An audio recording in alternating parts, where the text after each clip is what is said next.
30. The Long Lane. Lord, thou hast suffered, thou dost know the thrust of pain, the piercing dart, how wearily the wind can blow upon the tired heart. He whom thou lovest, Lord, is ill. O come, thou mighty vanquisher of wind and wave, say, Peace, be still, eternal Comforter. Defend and keep the soul of thy little servant among so many perils of this corruptible life, and thy grace going with him, direct him by the way of peace to the country of everlasting brightness. Amen. Amen. The Imitation. Close of the third book of Inward Consolation.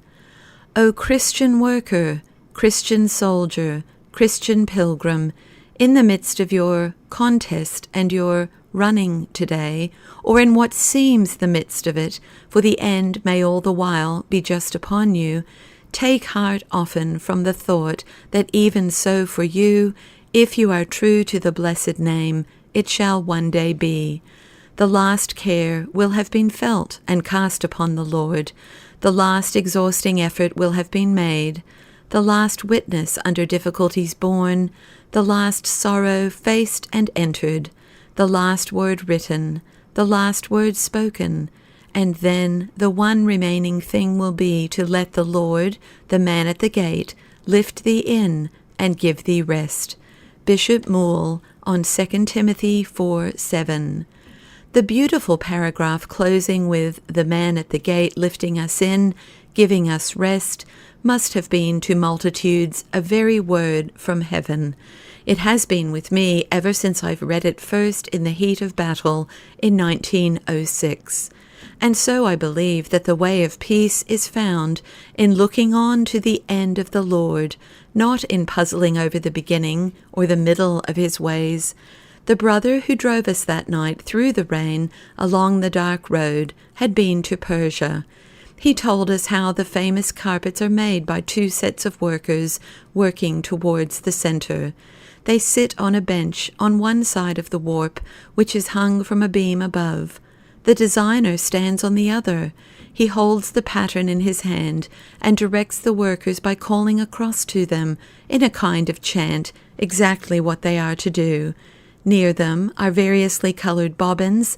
They chant back to him the word that they have heard. Cut from the appointed bobbin a length of thread, push it through the suspended warp, and knot it. They see nothing of the pattern till the carpet is finished.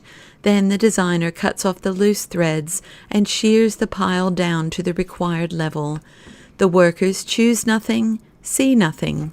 Their responsibility is simply to listen and obey.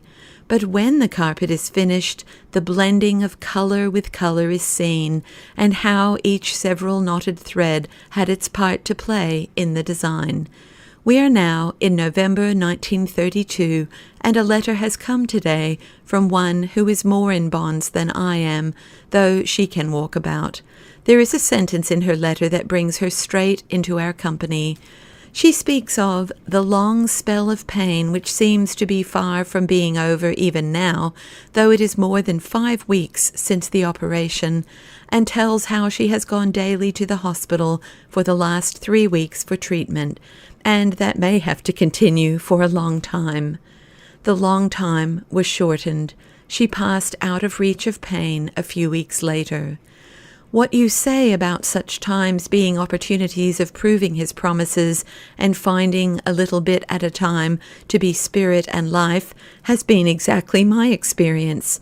Sometimes when I have had to go through a painful dressing or the reopening of a wound that was closing too quickly, the only thing has been first to drop into his arms and put upon him the whole responsibility of making his word a reality.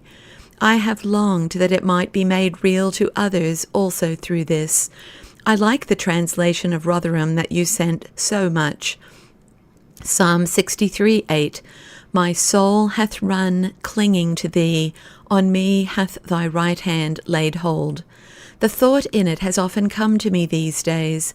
I have been too weak to cling sometimes, so he has had to grasp me. Surely, of all places where his presence is a reality, the bed of pain is especially so. We do know that these light afflictions, which sometimes seem very heavy, are working for us a far more exceeding and eternal weight of glory. How marvelous the contrast! Surely in the contemplation of it we can begin to praise in the furnace. I have copied this partly for the sake of the well, who may perhaps chance upon these letters.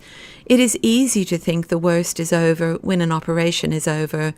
It was done under a general anesthetic. There was not even the nervous tension of a local, and we think, when we are well, of a few days' discomfort, and forget how long and wretched the nights that belong to and follow those days may be, for not all nights can be soothed by opiates. And we forget, or give only a passing thought, to the after-treatment that sometimes, though not always, thank God, coming on top of all that went before, may be a very trying thing for one already tired out with pain.